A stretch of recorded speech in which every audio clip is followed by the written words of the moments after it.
On the morning of February the 19th, 1846, a man named Anson Jones stands on a wooden platform in a half-built town called Austin and prepares to end his country. He is the president of the Republic of Texas. He has been its president for a little over a year, and he will be its last. Below the platform, a crowd has gathered. Some of them fought for this republic, some of them buried people for it. For nearly 10 years, it has had its own president and its own Congress, its own army and its own navy, its own currency and embassies in Washington, in London, in Paris. It is a real nation. Other nations have said so. And in a few minutes, by the will of its own people, it will cease to exist. Jones speaks briefly. He says the Lone Star has been the emblem of a long struggle and that the struggle is over. Then the flag of the Republic, a single white star on a field of blue, begins to come down the pole. As it nears the bottom, the halyard jams. For a moment, the flag will not fall the rest of the way. Men step forward to free it. The final act in this great drama is now performed, Jones says. The Republic of Texas is no more. No army had defeated it. No siege had starved it. The Republic of Texas did not fall. It chose to dissolve, to hand its sovereignty, its lands, its debts, and its very name to a larger country, and to become one state among many. It is the only place in the United States that was ever a fully recognized independent nation, and then voluntarily gave that up. And the strangest part of the story is not that Texas surrendered its independence. It is that surrendering its independence may be the reason Texas, more than any other state, has never once stopped behaving like a country. This is Texas. It is the second largest state in the Union, by area and by population. Set it down on top of Europe, and it would reach from the coast of the Netherlands to the edge of Ukraine. You could fit the whole of the United Kingdom inside it nearly 3 times over, and still have room to spare. But size is the least interesting thing about it, and it is the first thing everyone says. The story most people carry about Texas is a short one. Cowboys, cattle, oil, a flat brown horizon, and a man in a hat who is very sure of himself.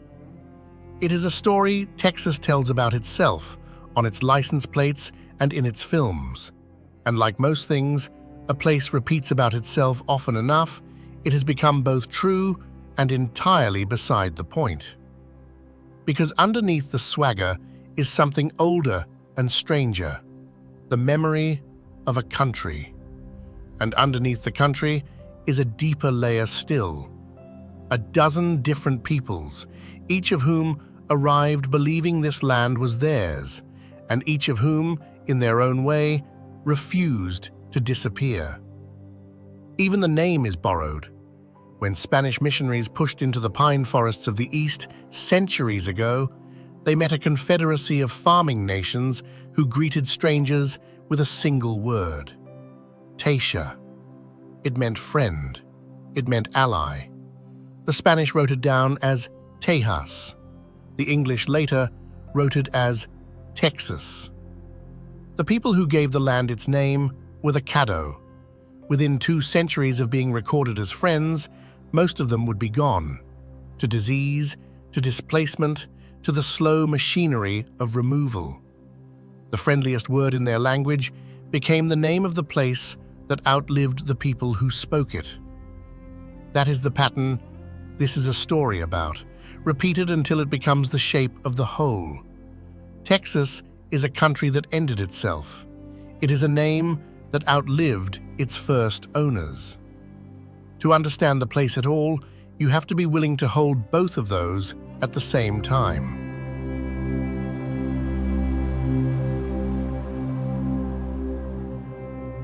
Begin with the land, because the land came first, and the land will be here last.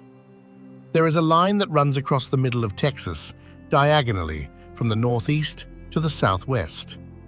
Geologists call it the Balcones Escarpment, the seam where the soft coastal plains buckle up against the older, harder rock of the interior. Stand on it, near the city of Austin, and you are standing on the join between two different Americas. To the east, the ground falls away into humid prairie and pine forest, into a world of rivers and rain that belongs, in every way that matters, to the American South. To the west, the land rises and dries and opens toward a world of limestone and cactus and distance that belongs to the desert Southwest. Texas is the place where those two countries meet inside one border. It is not a single landscape. It is at least 10. In the far east lie the piney woods, dense forests of loblolly and shortleaf pine, of sweet gum and magnolia, soaked by 50 inches of rain a year. This is the wet edge of Texas, a green and dripping country that looks nothing like the postcard. Walk west, and the trees thin into the post-oak savanna, and then open entirely onto the Blackland Prairie, a band of deep, dark, fertile soil that was once an ocean of tall grass standing taller than a rider on horseback. Almost all of it is gone now, plowed under within a single generation. Less than 1% of the original Blackland Prairie remains.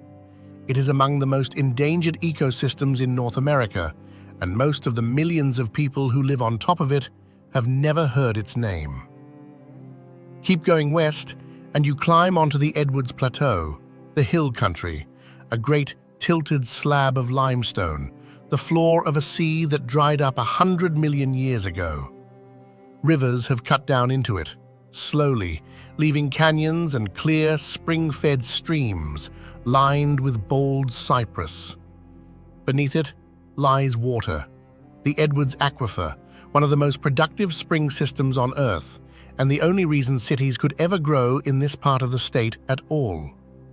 Rising straight out of those hills is a great pink dome of granite called Enchanted Rock, the worn root of a mountain 1 billion years old, pushed up through the younger limestone around it. On cool nights, as the rock contracts, it groans and creaks, and the Tonkawa people who lived here heard spirits moving in the sound. It is among the oldest exposed stone on the continent, older than complex life, older than nearly everything, a quiet reminder that beneath the youngest of human stories here lies some of the planet's most ancient rock. North of the hill country, the land flattens and lifts again into the high plains, the Llano Estacado, the staked plains, a tableland so level and so vast that the early Spanish, the story goes, drove stakes into the ground to find their way back across it. There are no rivers large enough to cut it. There is only grass and wind and sky and 20,000 shallow seasonal lakes called playas, which fill with rain and draw migrating birds by the million.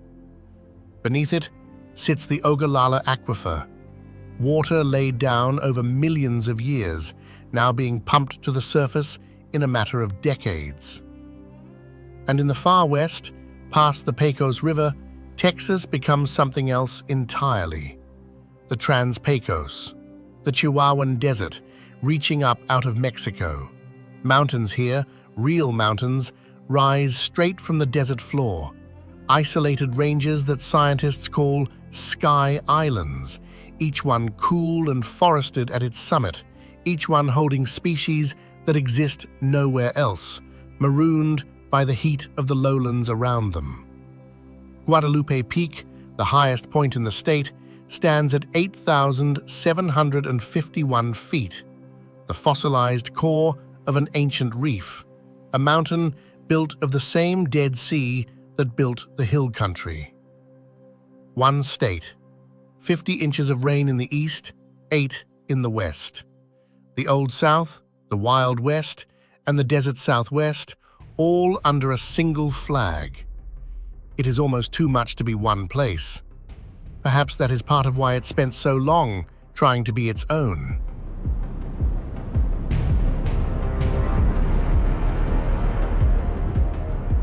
Long before any flag flew over it, this land belonged to others, and the contest for it was older and far bloodier than the one the schoolbooks usually begin with. In the East, the Caddo, the Friends, had built one of the most sophisticated societies on the continent.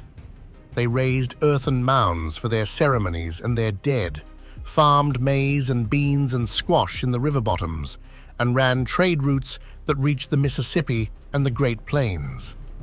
Their world was centuries old, and it must have seemed to them permanent.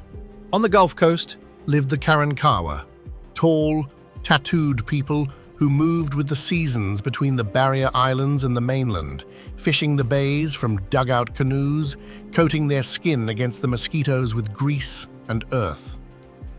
The colonists who came later would call them cannibals. It was, for the most part, a lie, a useful one, the kind of story a people tells about those whose land it intends to take, so that the taking feels like cleansing rather than theft. Within a century of sustained contact, the Karankawa were effectively gone as a people.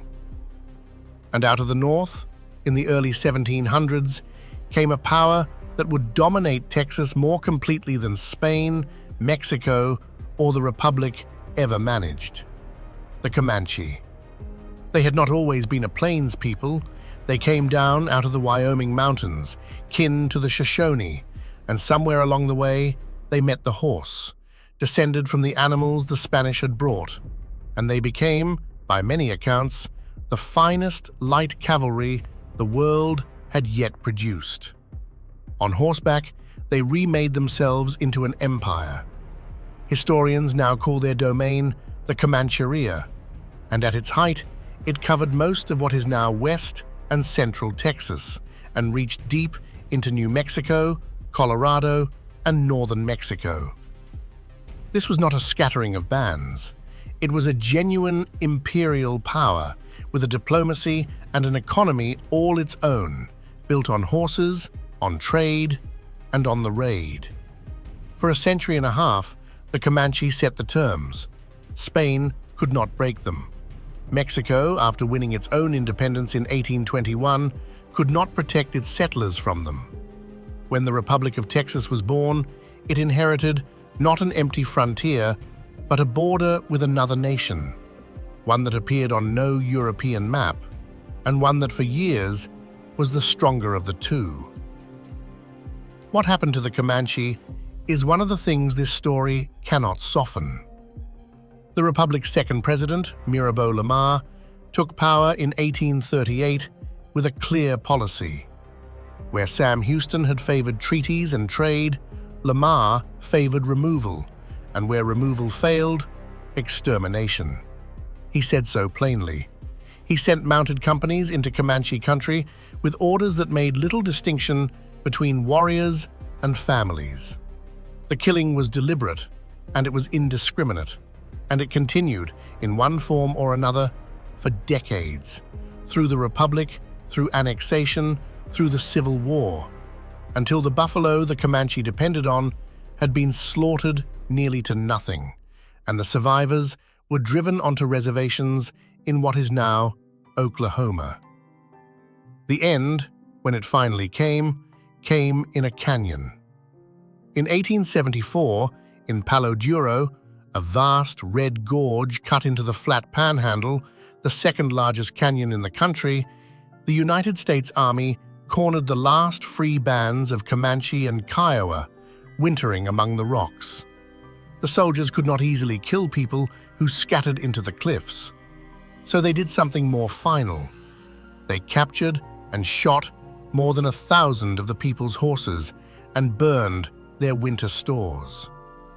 Without horses on the open plains in the cold, the Comanche could not survive free.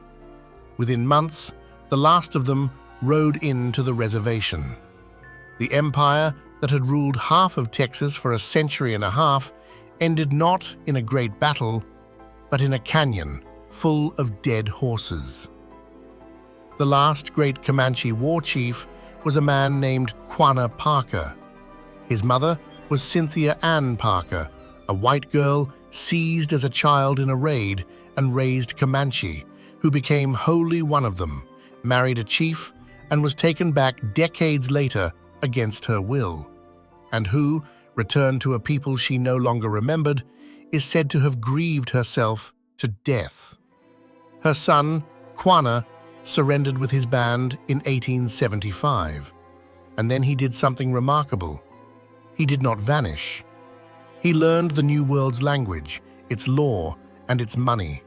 He negotiated for his people inside it, and he lived out his life as a bridge between two worlds, without, by every account, ever ceasing for a moment to be Comanche. A man who lost a war and a country and kept himself. Hold on to him. He is the thread that runs through everything that follows.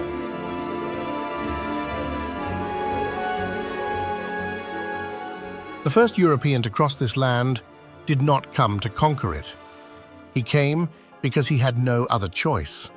In 1528, a Spanish expedition to Florida fell to pieces, and the survivors lashed together crude rafts and drifted west along the Gulf, hoping to reach Mexico. Most drowned. One raft washed up in the dead of winter on a barrier island off the Texas coast, and from it crawled a treasurer of the failed expedition named Alvar Núñez Cabeza de Vaca. What happened next is one of the strangest journeys in the history of the continent. Cabeza de Vaca did not march across Texas at the head of an army.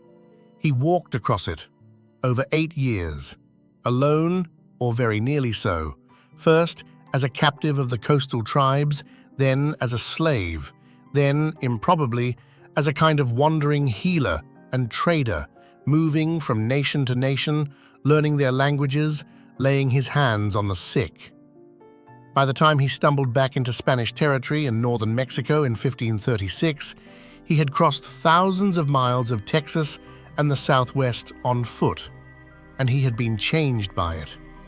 He wrote afterward, not of savages to be subdued, but of people who had fed him, sheltered him, and carried him when he could not walk. It was a view of this land that almost no European who came after would share, and a quiet warning, had anyone cared to listen, of how the meeting of these worlds might have gone, and did not. When the Spanish did come to stay, in the early 1700s, the place they planted themselves most deeply was a river valley in the south center of the land, where they built a mission and a presidio, and named the settlement San Antonio de Bexar. San Antonio is the oldest of the major Texas cities, and it is the place where the deepest layer of the modern state is still visible to the eye. Along a quiet stretch of the river, 5 Spanish missions still stand.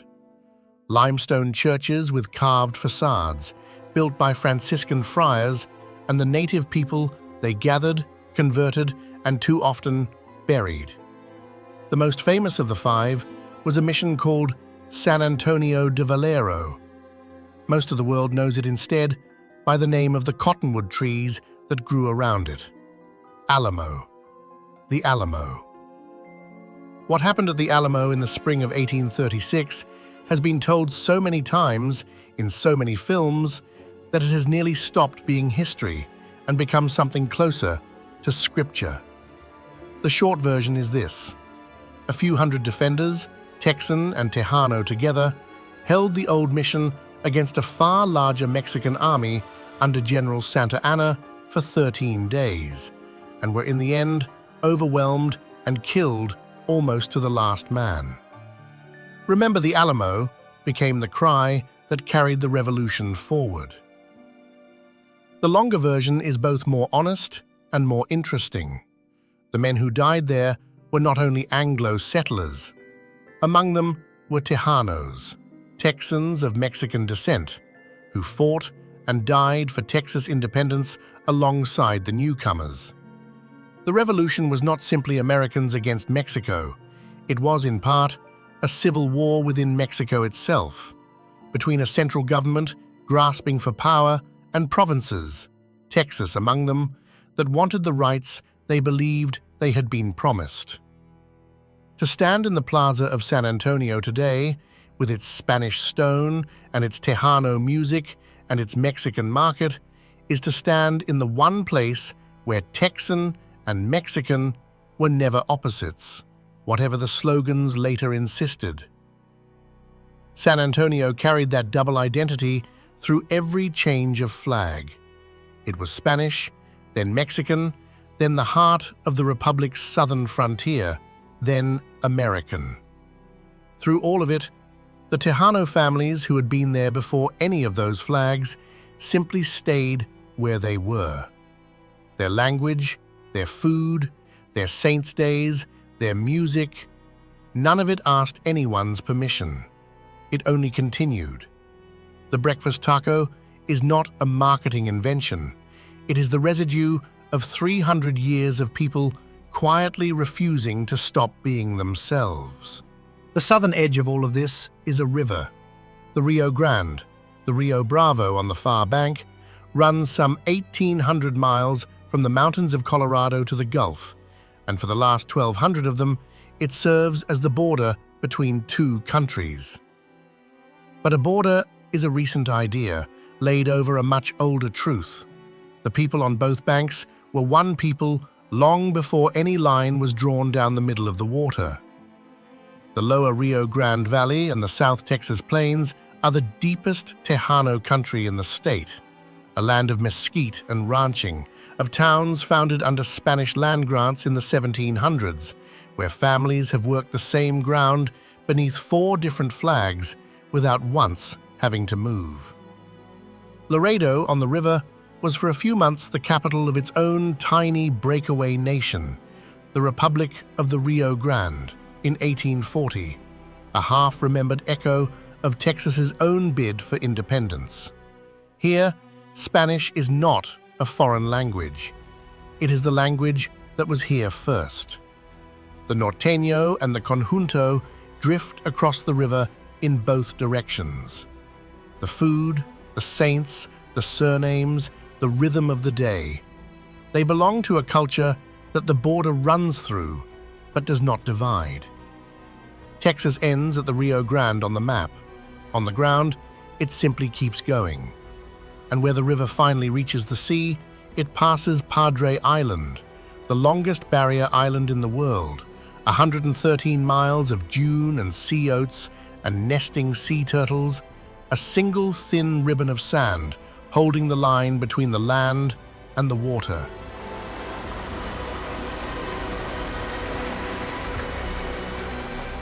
In the 1840s, as the young republic struggled and the land lay open, a new kind of arrival began. Not from the south or the east, but from clear across an ocean. They came from the German states first, in the thousands, and then the tens of thousands. Some were fleeing failed revolutions. Some were chasing cheap, fertile land. Some were drawn simply by a landscape, the limestone hills, the clear running rivers that reminded them achingly of home. They landed at the coastal ports of Galveston and Indianola and walked inland into the hill country, and there they built towns and named them for the places they had left behind. New Braunfels, Fredericksburg, Burney, Comfort, Weimar, New Ulm. And then something happened that almost never happens. They did not melt away. Deep in the hills, far enough from the English-speaking world, a German-speaking Texas took root and held. For more than a century, you could be born, schooled, married, and buried in these towns, having spoken little but German your whole life. A distinct dialect grew up here, Texas German, found nowhere else on earth but these hills, a language that drifted away from its mother tongue and invented its own words for the new world's things. It survived 2 world wars when speaking German in America turned dangerous. It survived the slow pressure of television and the highways. Only now, with the last fluent speakers in their 80s and 90s, is it finally going quiet. A small, stubborn tongue that lasted 180 years. A country inside a country. The Germans were not alone in their stubbornness. To the east, Czech families built towns with names like Praha, Prague, and West, and filled them with brass bands and dance halls and a pastry, the kolache, that has quietly become Texan.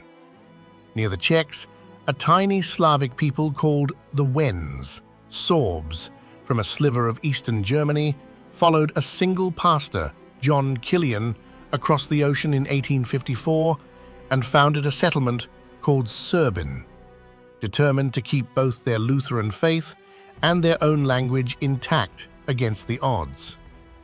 And southeast of San Antonio sits Panna Maria, founded that same year by Silesian families from what is now Poland, the oldest permanent Polish settlement in the United States, its first stone church raised before there was a town gathered around it. None of these were great migrations. What is remarkable about them is not their size, but their refusal. Each was a small people who could easily have been swallowed, and each one decided that it would not be.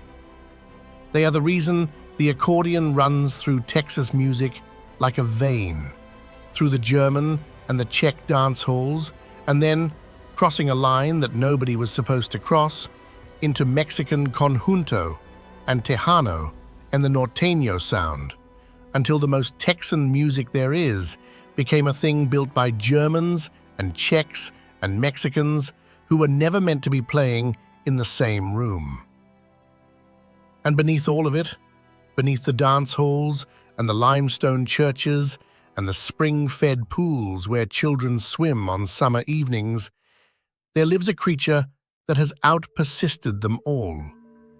In the dark water of the Edwards Aquifer, in the caves and channels that thread the hill country's limestone, there are salamanders that have never seen the sun.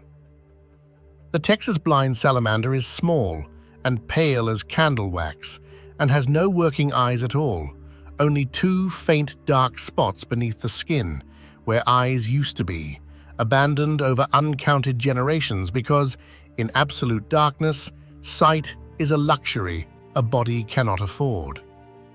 It hunts by feel instead, sensing the faint pressure of moving water against its skin as its prey drifts near.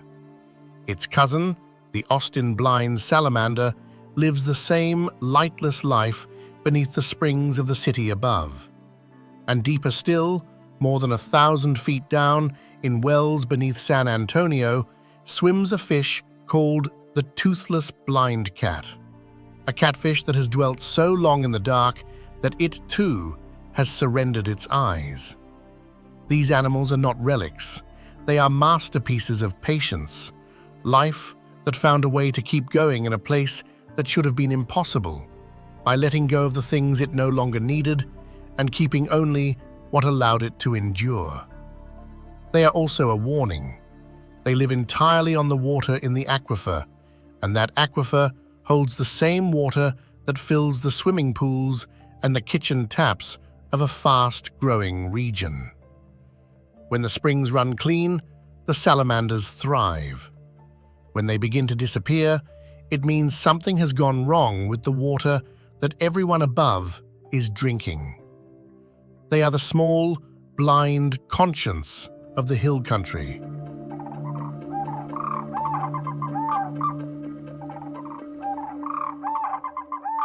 Follow the Rio Grande upstream, far to the west, and the land empties out into the loneliest country in all of Texas. This is the Trans-Pecos, the far side of the Pecos River, where the Chihuahuan Desert reaches up out of Mexico and the population thins to almost nothing. Here the river has carved canyons 1,500 feet deep, sheer pale walls rising straight from the green water. and around the great southward bend that gives the region its name lies Big Bend, a national park larger than some American states, and among the least visited of them all, precisely because it sits so far from everywhere. The desert here is not empty. It is full of life that has learned how to wait. Plants that bloom only after a rain that may not come for years. The Chisos Mountains rising from the desert floor as a sky island, cool and wooded at the summit, holding birds like the Colima warbler, found almost nowhere else in the country, stranded on their mountain by the heat below, like passengers on an island in a sea of stone. At night, with no city for 100 miles in any direction, Big Bend keeps some of the darkest skies left in the lower 48. A sky so thick with stars that the Milky Way itself can throw a shadow. And nearby, outside the small desert town of Marfa, people still gather after dark to watch faint, distant lights flicker and drift along the horizon. The Marfa lights, unexplained, argued over for more than a century, one small mystery the desert has not yet agreed to give up. Far to the north, where the land lifts onto the high plains, the story turns to the animals that once defined this country and to the ones that have replaced them. This was the heart of the Comancheria, and the engine of the entire Comanche world was the American bison. Tens of millions of them moved across these grasslands, among the largest gatherings of great animals the continent had ever seen. They fed the Comanche, clothed them, housed them, and the destruction of the bison, deliberately encouraged as a means of breaking the Comanche, became one of the great ecological catastrophes of the 19th century. By 1900, the southern herd, which had once numbered in the millions, had been reduced to a few hundred animals. A small remnant survived because a rancher's wife, Mary Ann Goodnight, could not bear to watch them vanish, and asked her husband to spare a few orphaned calves. From those few calves, a herd was slowly rebuilt, and today, in Caprock Canyons, where the red rock breaks open at the eastern edge of the plains, the descendants of that single act of mercy roam free again. The official Texas state bison herd, living animals descended directly from the last of the southern wild. A species that came within a few dozen heartbeats of disappearing entirely, and then, against the odds, did not. The grass itself holds another keystone. Across the high plains, black-tailed prairie dogs once dug towns that ran for miles. Colonies so vast that one in West Texas was thought to hold hundreds of millions of animals. Their burrows turn and aerate the soil. Their grazing shapes the grassland. Their bodies and their abandoned holes feed and shelter the hawks, the badgers, the rattlesnakes, the burrowing owls. Where the prairie dogs were poisoned out, whole webs of life collapsed quietly behind them. Where they remain, the plains still work the way they are meant to.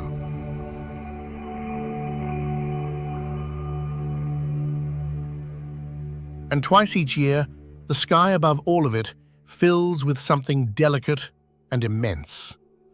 Texas sits astride the great central flyway of North America, the funnel through which a continent's migrations pour. In autumn, monarch butterflies, having drifted south from as far away as Canada, pass through Texas in their millions, riding the wind toward a few mountain forests in central Mexico, where the entire eastern population of the species will spend the winter clustered on the same trees their great-great-grandparents once used. Not one of the butterflies making that journey has ever made it before. The route is carried inside them somehow, written into a creature that weighs less than a paperclip. In spring, their descendants come north again through Texas to begin the whole improbable cycle over. The state is the doorway for one of the most unlikely journeys in the animal world. On the high plains, the 20,000 playa lakes catch that migration too. Shallow, rain-filled basins that turn the flat brown tableland for a few weeks each year into a chain of mirrors crowded with ducks and geese and sandhill cranes. They are fed by the rain and by the same Ogallala water that the irrigation pumps are steadily drawing down. The plains gave the Comanche an empire and the bison a kingdom. What they will be able to give the next century as the water falls is a question nobody on the Llano Estacado can quite bring themselves to say out loud. On the coastal prairie near the Gulf, in the tall grass that once ran unbroken for miles, there lived a bird that turned the grass into something close to ceremony. Each spring, the male Atwater's prairie chicken would inflate 2 golden-orange sacs on the sides of its neck and stamp its feet in a booming, drumming dance to call the females across the open ground. There were once nearly 1 million of them. Then, the coastal prairie was plowed and paved and built over for the cities and the rice fields until almost none of the prairie and almost none of the birds were left. Fewer than 100 Atwater's prairie chickens survive in the wild today, kept alive only by the people who breed them in captivity and release them into the last protected scraps of their grassland. Their booming, once the sound of a Texas spring, has fallen nearly silent, a small, specific loss, and the price of a coastline becoming a metropolis. Which brings the story at last back to the country that ended itself. To understand why Texas ever became a republic, you have to understand that almost nobody set out to make one. In the 1820s, the land was a thinly held northern province of a newly independent Mexico, and Mexico, short of settlers to hold its frontier against the Comanche, made an offer. It invited foreigners in. A Missouri man named Stephen F. Austin, carrying out a contract his late father had begun, brought the first Anglo-American colonists into Texas, 300 families who became known as the Old 300. They swore loyalty to Mexico. They became, on paper, Mexican citizens. Austin spent years trying to make that loyalty work, learning Spanish, mediating disputes, holding his colonists to the terms of the bargain. It did not hold. The settlers kept coming, far faster than Mexico had ever bargained for. The cultural and political distance widened, over religion, over self-governance, and over slavery, which Mexico moved to abolish, and many of the Anglo settlers were determined to keep.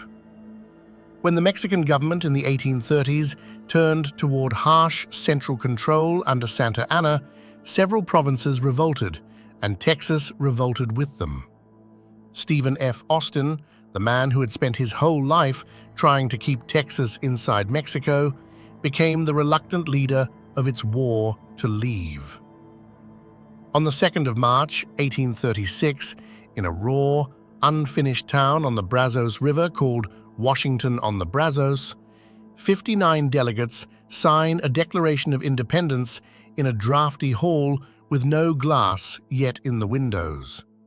They write a nation into being even as they sit there hunted, an army marching toward them. 2 days later, the Alamo falls. Weeks after that, at a place called Goliad, more than 300 Texan prisoners are taken out and executed on Santa Anna's order. A massacre that hardens the revolution into something merciless. And then, on the 21st of April, 1836, on a marshy plain beside the San Jacinto River, Sam Houston's outnumbered army catches Santa Anna's forces resting in the heat of the afternoon and overruns them in 18 minutes. 18 minutes. Santa Anna himself is captured the next day, found hiding in the grass in a common soldier's uniform. The Republic of Texas has won its independence on the strength of a single, almost unbelievably short battle. What followed was 9 years of being a country, and they were hard years. The Republic had a flag, a Congress, and 4 presidents in turn, but it never had money. It printed its own currency, notes the people called redbacks, and the value collapsed almost as quickly as they came off the press. It carried a national debt it had no way to pay. Mexico never recognized its independence and threatened more than once to take it back by force. The Comanche pressed in from the west. The young nation won recognition from the United States, then France, then Britain, Belgium, the Netherlands. It sent its diplomats to the courts of Europe, was received in Vienna and London, and still it could barely keep its own government solvent from one season to the next. Stephen F. Austin, the man they called the Father of Texas, did not live to see much of it. Made the Republic's first Secretary of State, he caught a chill working in an unheated room and died at the very end of 1836 at 43 years old, only months into the nation he had given his life to bring into being. His last words, it is said, were of Texas. By 1845, the choice had become plain, and in truth, it was never really a choice about pride. It was a choice about survival. As an independent nation, Texas was bankrupt, surrounded, and alone. Joined to the United States, it would have its debts assumed, its border defended, an army and a navy that could not simply collapse with the next bad cotton harvest. And so, when the United States, after years of refusing, wary of war with Mexico and of the fragile balance between slave and free states, at last extended the offer, the people of Texas voted overwhelmingly to accept it. And so the Republic of Texas chose to stop existing. Not in defeat, in cold calculation. It negotiated its own terms. It kept its public lands, which no other state was ever permitted to do, and reserved the right, never since used, to divide itself one day into as many as 5 separate states. Then, on the 19th of February, 1846, Anson Jones lowered the flag at Austin and spoke the words that closed the drama. The Republic of Texas was no more. Here, then, is the paradox the whole story has been building toward. By every ordinary measure, Texas surrendered. It gave up its sovereignty, its flag, its standing as a nation among nations. And yet, the act of joining is precisely what allowed everything Texan to survive. The annexation that ended the Republic is what secured the land the Republic could not defend, paid the debts it could not pay, and gave its fractious, half-bankrupt, fiercely independent people the one thing they actually needed in order to go on being themselves: a future. Texas joined a country to stay itself, and it worked. No state in the Union guards its separateness more jealously, tells its own story more loudly, or remembers more vividly the 9 years it once stood alone. Because those 9 years were real, and because Texans chose, with their eyes open, to fold them into something larger, rather than lose them altogether. It was not free, and it would be dishonest to pretend otherwise. The annexation of Texas as a slave state pushed the United States directly into war with Mexico, and that war redrew the map of an entire continent. And the cost at home fell hardest on the people who had been here the longest. The Comanche were broken. The Tejano families who had fought for Texas independence found themselves, within a single generation of annexation, pushed off their land by the very state they had helped to build. Their Spanish titles dishonored, their citizenship treated as a thing to be doubted. And on plantations across the eastern half of the new state, 250,000 human beings remained enslaved, and would remain so longer than almost anywhere else in the country. The end of that came late, and it came to Galveston. Galveston was the great port of 19th century Texas, the doorway through which the Germans and the Czechs, the cotton and the enslaved had all passed.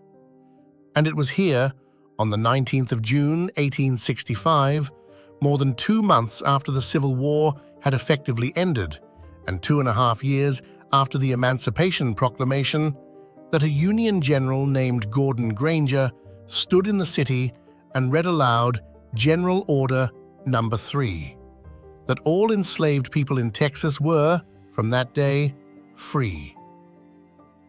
2.5 years. Word of freedom had been kept from 250,000 people in the most remote corner of the Confederacy for 2.5 years, while the work and the profit quietly continued. When the news finally arrived, the response was not quiet. The day became Juneteenth, a celebration carried first by the freed people of Texas themselves, then across the country, and at last, in 2021, recognized as a national holiday. It began in a single Galveston church and a single order read aloud, and it became the way an entire nation now marks the moment that freedom reached the last who were owed it. Persistence here is not a gentle word. It is the refusal of a people to allow that date to be set aside, until the whole country had no choice but to learn it too.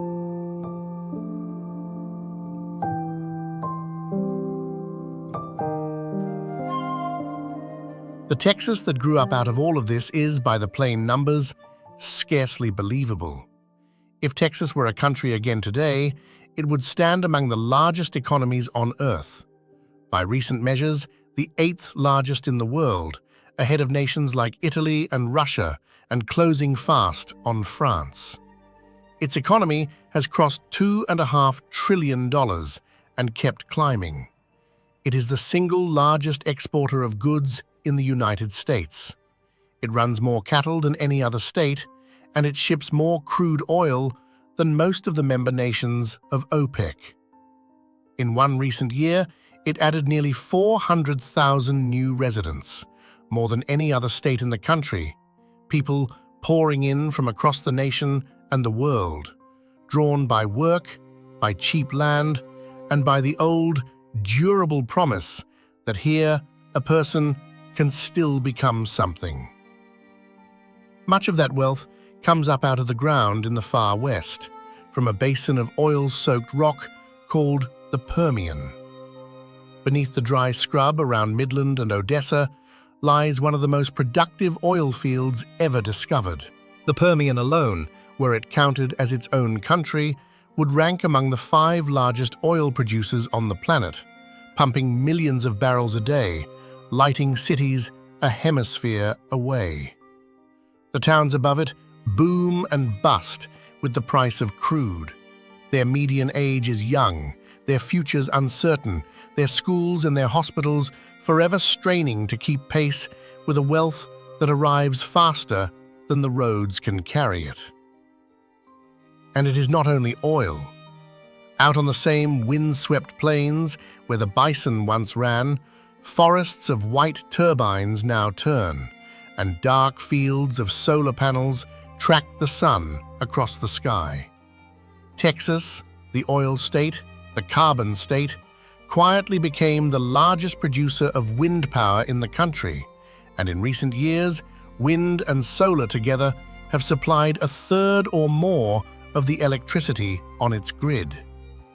The state that built its first fortune on what it pulled from beneath the ground is now, almost in spite of its own mythology, building a second fortune on the wind and the light above it. The cities have become their own worlds. Houston, sprawling out across the coastal prairie, is one of the most diverse cities in America, a place where more than 100 languages are spoken, and where, in a neighborhood called Freedman's Town, the descendants of the formerly enslaved laid the very bricks of the streets by hand. Austin, perched on the Balcones seam, became a capital of music and technology, its glass towers rising over the same Barton Springs where the blind salamanders still swim in the dark below. Dallas and Fort Worth grew together into a single vast metroplex spread across the old Blackland prairie. Each of them is now a long way from cattle and cowboys. Not one of them has stopped insisting that it is Texan.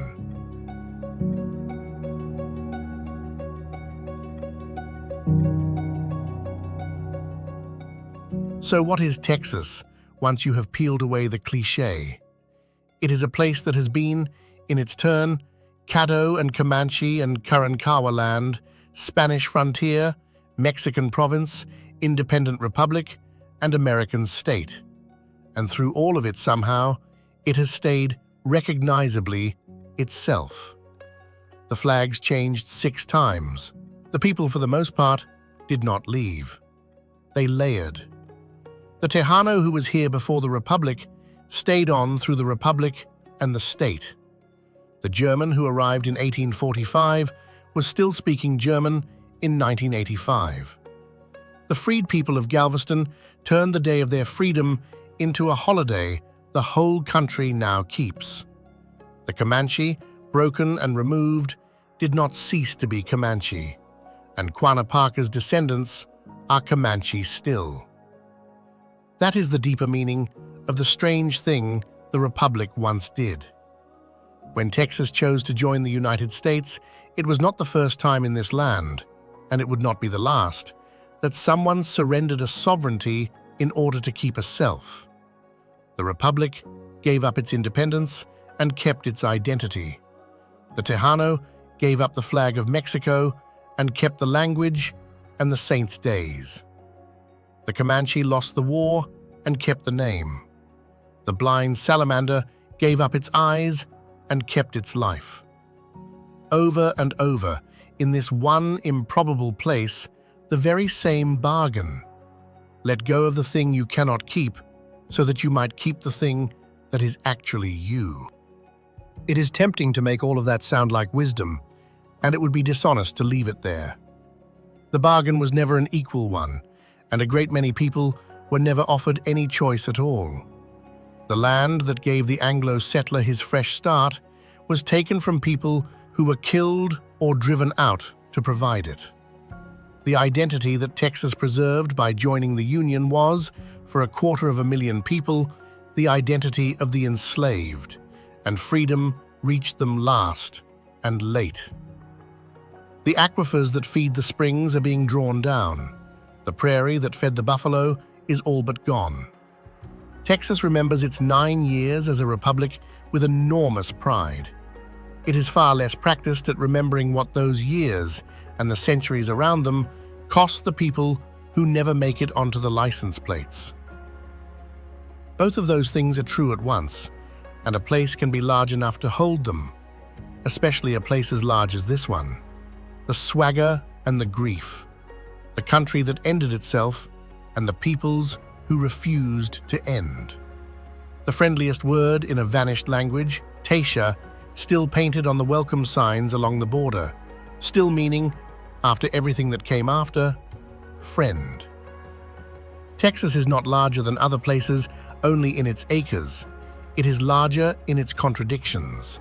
It carries more history than it lets on, more sorrow than it shows, and more stubborn, layered, surviving life than its own legend has any room for. It was a country for 9 years. It has been telling the story for nearly 2 centuries. And the most Texan thing about it, the thing underneath all the noise, may be the simplest of all, that almost no one who ever came here, by choice or by force, was ever willing to disappear. The flag came down at Austin on a February morning in 1846, and the halyard jammed, and for one long moment, the lone star would not fall. Then it did. The Republic of Texas was no more. But the people standing in that crowd went home and stayed, and their grandchildren stayed, and the place kept its name and its memory and its peculiar, unkillable sense of itself. which is, in the end, the only kind of independence that was ever really going to last. Thank you for spending this time with us. If you found something here worth carrying with you, consider subscribing and stay a while. There is always more world to see.